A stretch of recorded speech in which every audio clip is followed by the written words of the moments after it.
Jagadguru Namo Namo Shankaradev Namo Namo Mahaprabhu Namo Namo Shankaradev Namo Namo Bhagavan Srimanta Shankaradevaya Namo Namo Namo Namo Guru Brahma Guru Vishnu Guru Deva Maheshwara Guru Sakshat Parabrahma Tasmai Shri Gurave Namo Namo Namo Namo Hare Prema Hare Prema Preme Ishwar Karmai Dharma Preme Ishwar Karmai Dharma Hakolo Jiva Karma Aru Kalor Adhin Brahma ke adi kori Hakolo Jiva Karma Aru Kalor Adhin Hari Bol Hari Bol Hari Bol মই এখন গ্ৰন্থ ৰচনা কৰিছো এই গ্ৰন্থখনৰ নাম ভক্তি মহাতত্ত্ব এই ভক্তি মহাতত্ত্ব গ্ৰন্থভাগৰ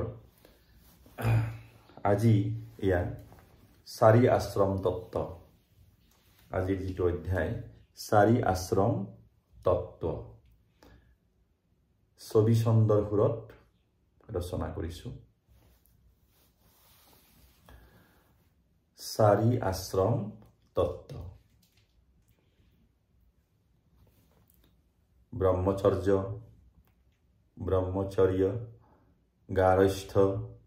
বানপ্ৰস্থ আৰু সন্ন্যাস আশ্ৰম এই চাৰি আশ্ৰমৰ বিষয়ে মই চিন্তন মন্থন কৰি ৰচনা কৰিছো ইয়াত বিজ্ঞানসন্মতভাৱে ব্যাখ্যা কৰিবৰ কাৰণে যত্ন কৰিছো ইয়াত আস্থাও আছে বিজ্ঞানো আছে অন্ধবিশ্বাসৰ পৰা আঁতৰাই আনি বিজ্ঞানসন্মত এখন সমাজ গঠন কৰাটো আমাৰ উদ্দেশ্য হ'ব লাগে অন্ধবিশ্বাসত থাকিলে মানুহ কেতিয়া উদ্ধাৰ হ'ব নোৱাৰে লাহে লাহে গৈ নৰকগামী হয় আৰু অধপতন হয় এই বিজ্ঞানৰ যুগত বিজ্ঞানসন্মতভাৱে আমি আগবাঢ়িলেহে আমি আগবাঢ়িব পাৰিম উত্তৰণ হ'ব তেতিয়াহে প্ৰগ্ৰেছ হ'ব এয়া চাৰি আশ্ৰম তত্ত্বৰ বিষয়ে মই ৰচনা কৰিছো প্ৰথমতে ঘোষা হিচাপে লিখিছো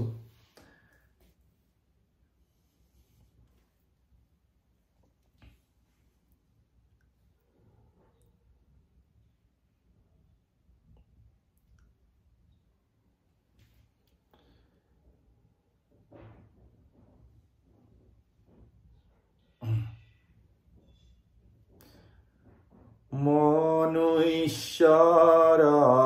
জনমৰ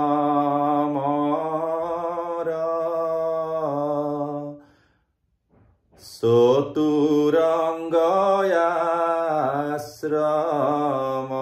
আশ্ৰমৰ তত্ত্ব মহত্ত্ব জানি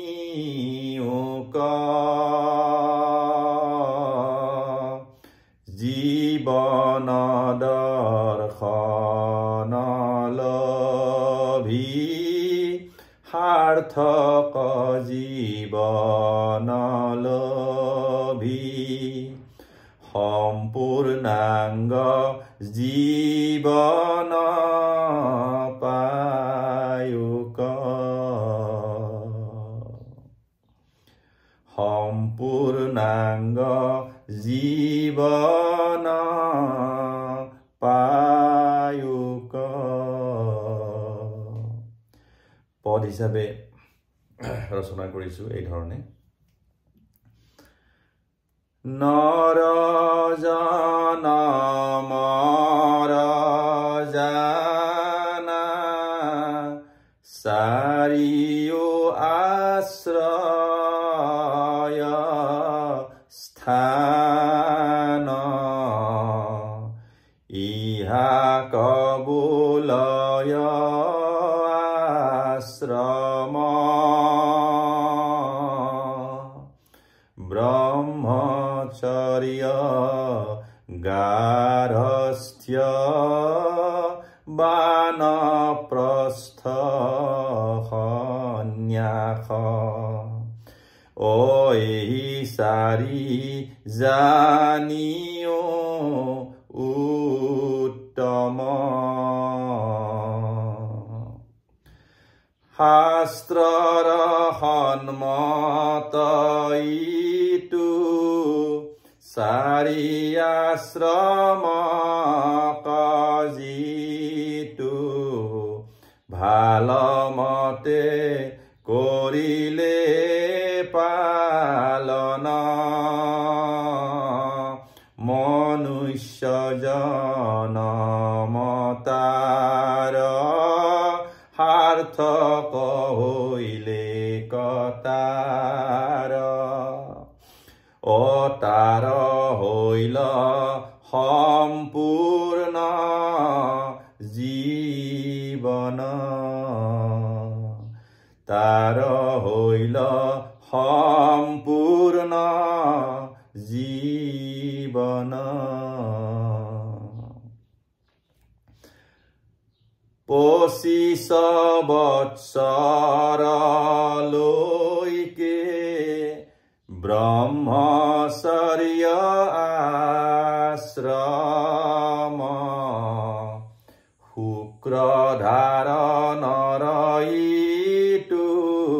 কাল শুক্ৰ ধাৰণ কৰি স্খলনক ৰোধ কৰি ব্ৰহ্মচৰ্য পালনৰ কাল আমাৰ জন্মৰ পৰা 25 বছৰ বয়সলৈকে আমি এয়া হ'ল ব্ৰহ্মচৰ্য আশ্ৰম এই মানৱ জীৱনত 4টা আশ্ৰম থাকে এই প্ৰথমটোৱে হ'ল ব্ৰহ্মচৰ্য আশ্ৰম জন্মৰ পৰা 25 বছৰলৈকে আৰু এই সময়ত আমি শুক্ৰ ধাৰণ কৰিব লাগে শুক্ৰ স্খলন কৰিব নাপায় যদি আমি 25 বছৰলৈকে যদি আমি শুক্ৰ স্খলন কৰাও এই যেটো প্ৰেম প্ৰীতিৰ কথা আহিল গাৰ্লফ্ৰেণ্ডৰ কথা এইবিলাক ছোৱালীৰ পালত পৰি বা ছোৱালীয়ে লৰাৰ পালত পৰি প্ৰেম প্ৰীতি কৰি যদি দৈহিক সম্বন্ধ যদি স্থাপন কৰে 25 বছৰলৈকে বিয়াৰ আগলৈকে হেই কিন্তু ভাল কথা নহয় হেতুৱে শৰীৰটো স্খলন কৰাই শৰীৰ নাশ কৰিব লাহে লাহে লাহে লাহে আয়ুষটো নিজে নিজে আমি কমাই আনো এই কাৰণে শুক্ৰ ধাৰণ কৰি 25 বছৰলৈকে আমি এইও এটা তপস্যা গতিকে এইখিনি পিতৃ মাতৃয়ে জ্ঞান দিব লাগে সংস্কাৰ দিব লাগে আৰু 12 বছৰ বয়সত আমি যেতিয়া গুৰুদেৱ নাম ভকত এই 4 বস্তুত শৰণ লওঁ তেতিয়া আমি এই শৰণ লওঁতে এইবিলাক কথা আমাৰ বুজাব লাগে এয়া হ'ল ব্ৰহ্মচৰ্য আশ্ৰম তাৰ পিছত আহিলে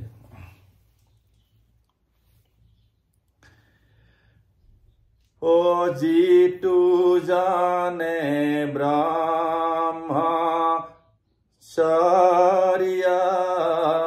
পালন কৰিব অহিতু হৈব মহাসংস্কাৰী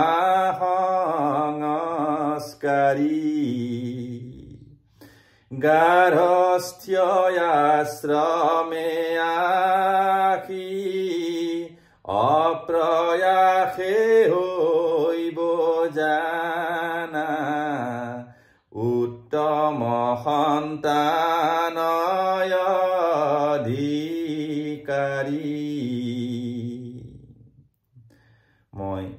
লিখিছো এয়া বহুত তত্ত্ব কথা মই চিন্তন মন্থন কৰি এই ভাগ ৰচনা কৰিছো সকলোৰে উপকাৰত আহিলে জীৱন মোৰ ধন্য হ'ব যে গাৰ্হস্থ্য আশ্ৰমত আহাৰ লগে লগে অৰ্থাৎ 25 বছৰ পিছত বিবাহ হয় লৰাই হোক ছোৱালী হোক তেতিয়া বিবাহ হয় পঢ়া শুনা শেষ হৈ যায় গতিকে বিবাহ হোৱাৰ পাছতহে গাৰ্হস্থ্য আশ্ৰম আৰম্ভ হয় আৰু সেই যিসকলে ব্ৰহ্মচৰ্য আশ্ৰমত সংস্কাৰী হৈ শুক্ৰ ধাৰণ কৰিব পাৰিলে তেওঁলোকৰ কি হ'ব বিয়াৰ পিছত যি সন্তান হ'ব সেই সন্তান গুৰুজনাৰ কৃপাত উত্তম সন্তান হোৱাৰ চান্স বেছিকে থাকে ও 25 বৎসৰ হন্তে 50 পৰ্যন্তে যে ও এহি ভৈলা গাৰস্থ্যয়াশ্ৰম পৰিয়াল প্ৰতিপালি প্ৰেম ভাবে আকোৱালি লভে জানা সুখ পৰম ও লভে জানা সুখ পৰম সন্তানৰ জ্ঞান বুদ্ধি কায় বাক্য মন শুদ্ধি অসমস্ত দেখিবে পিতা মাতা পিতা মাতা ভৈল জানা সাক্ষাতে নাৰায়ণ লক্ষ্মী জানিবা ধন্য ইটো পিতা মাতা জানিবা ধন্য ইটো পিতা মাতা বংশ উজ্জ্বল হৈব যশস্যাৰ বৃদ্ধি হৈব প্ৰশংসাৰ পাত্ৰ হৈব জানা বিদ্যা বুদ্ধি বাঢ়ি যাইব ধৰ্ম অৰ্থ কাম মোক্ষ অধিকাৰী হৈব সিটো জনা অধিকাৰী হৈব সিটো জানা 50 বৎসৰ অন্তে 75 পৰ্যন্তে এহি ভৈলা আশ্ৰম বানপ্ৰস্থ 50 বছৰৰ পৰা 75 বছৰলৈকে এই কালছোৱাক কি কোৱা হয় বানপ্ৰস্থ আশ্ৰম সেই সময়ত আমি কি কৰিব লাগে 50 পৰা 75 বছৰ বয়সলৈকে আমাৰ কৰ্তব্যনো কি এইখিনি কথা আমি জানিব লাগিব ও অৰ্ধ পৰা চিন্তন অৰ্ধ অপৰা চিন্তন এহি জানা তত্ত্ববান প্ৰস্থ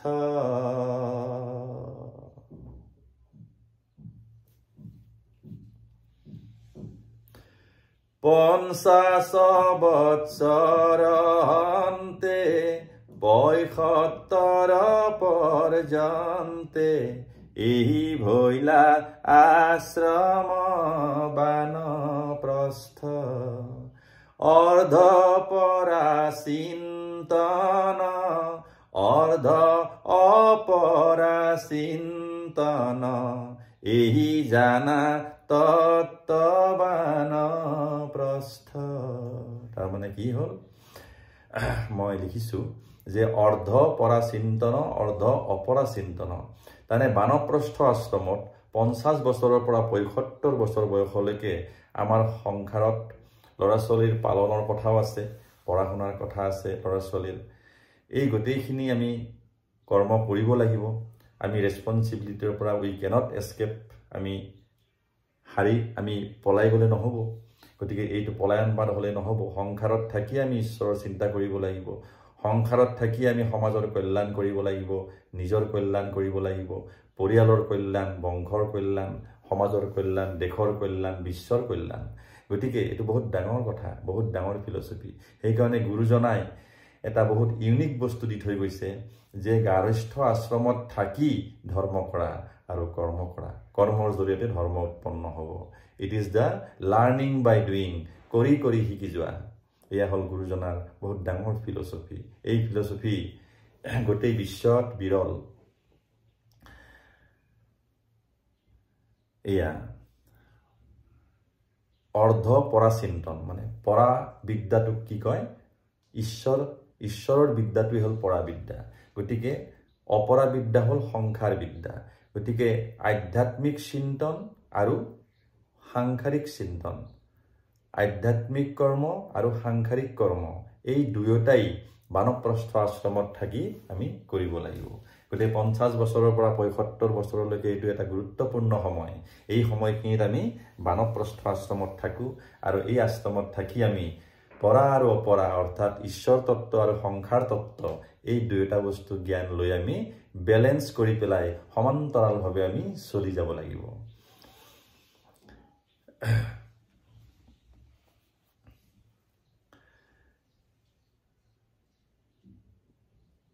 গাৰ্হস্থ্য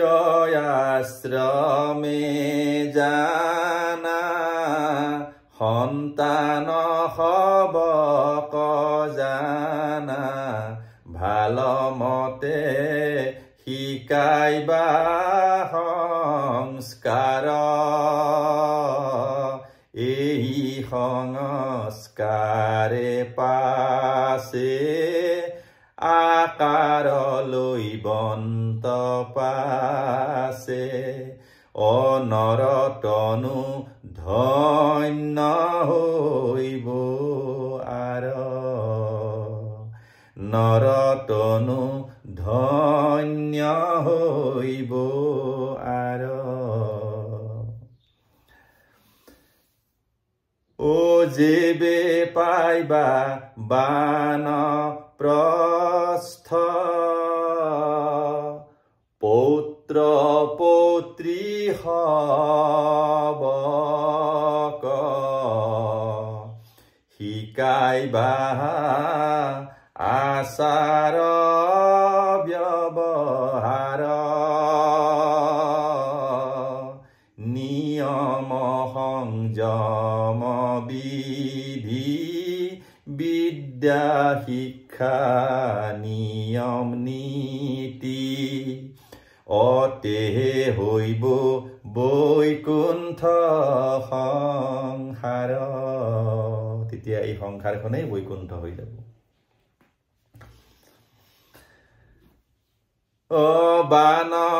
বানপ্ৰস্থ কাল ইটো মহাবলৱন্ত ইটো, সামাজিক যত কৰ্ম কৰা, লোকহিত সাধন কৰি ত্যাগ মহিমাক বুজি, উত্তম হইবাৰ যত্ন কৰা, উত্তম হইবাৰ যত্ন কৰা।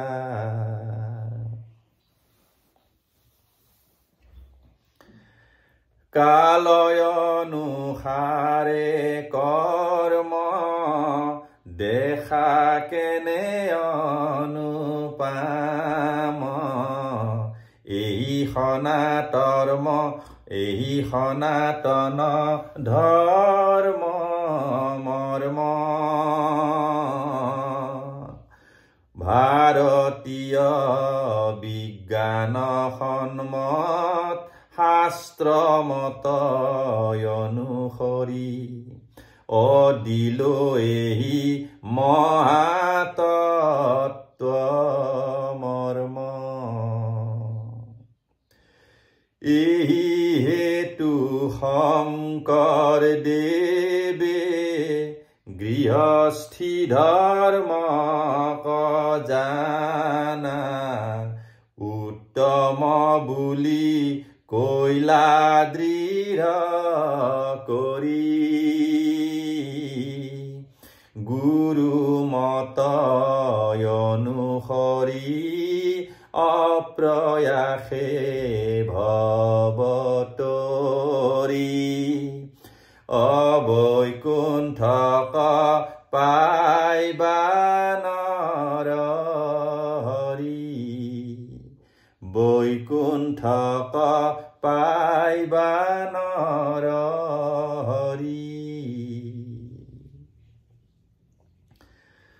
পঁয়সত্তৰ বৰ্ষন্তে শত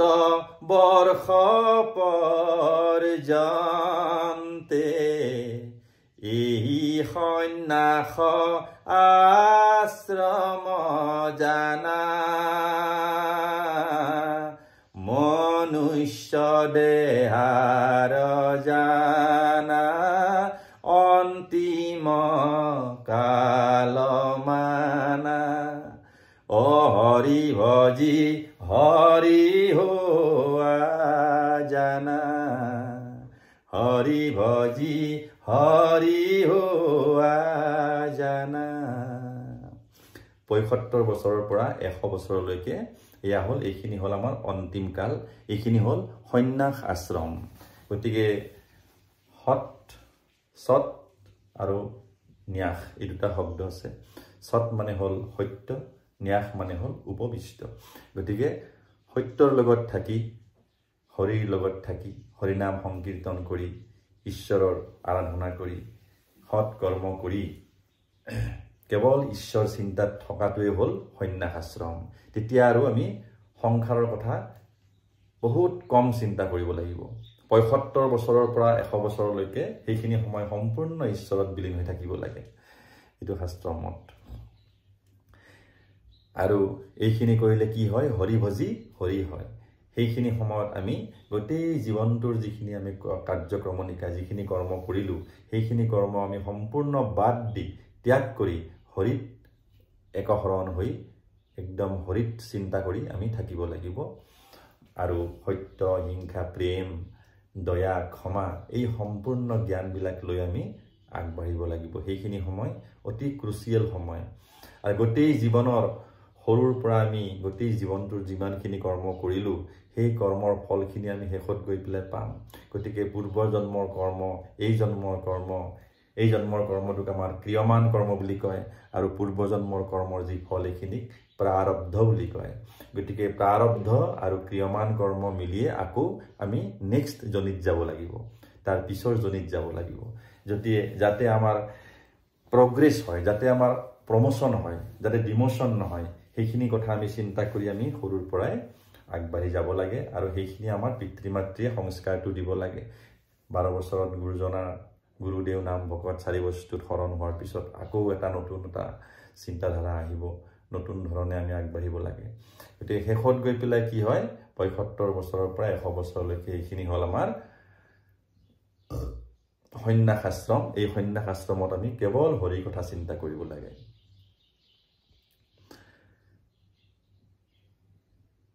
ও জগত গুৰু নমো নমঃ শংকৰ দেৱ নমো নমঃ এই মন্ত্ৰ উচ্চাৰণ কৰা গুৰুক হৃদয়ে ধৰি নাৰায়ণ নাম লৈ অপ্ৰয়াসে সংসাৰ কতৰা অপ্ৰয়াসে সংসাৰ কতৰা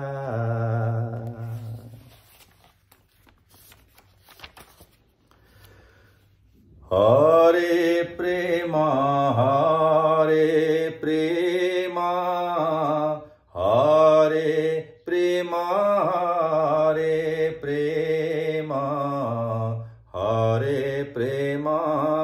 হৰে প্ৰেম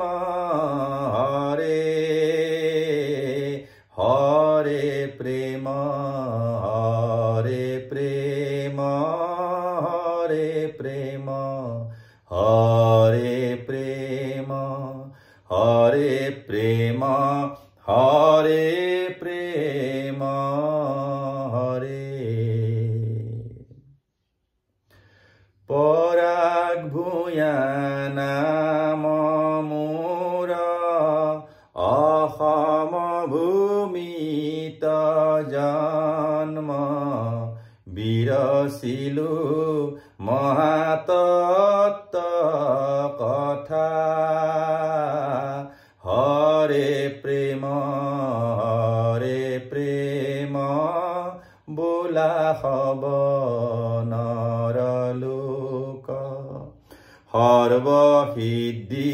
জানিবা সৰ্বথা জয় গুৰু শংকৰ সৰ্বগুণাকৰ যা কেৰি নাহি কেও পাম তুহাৰি চৰণকু ৰেণু হতকোটি বাৰিক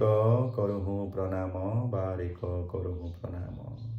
দৰশিত সুন্দৰ গৌৰ কলেবৰ জৈচন সুৰ পৰকাশ সকল সভাসদ ৰঞ্জন জাকেৰি দৰ্শনে পাপ বিনাশ দৰ্শনে পাপ বিনাশ হৰি বল হৰি বল হৰি বল।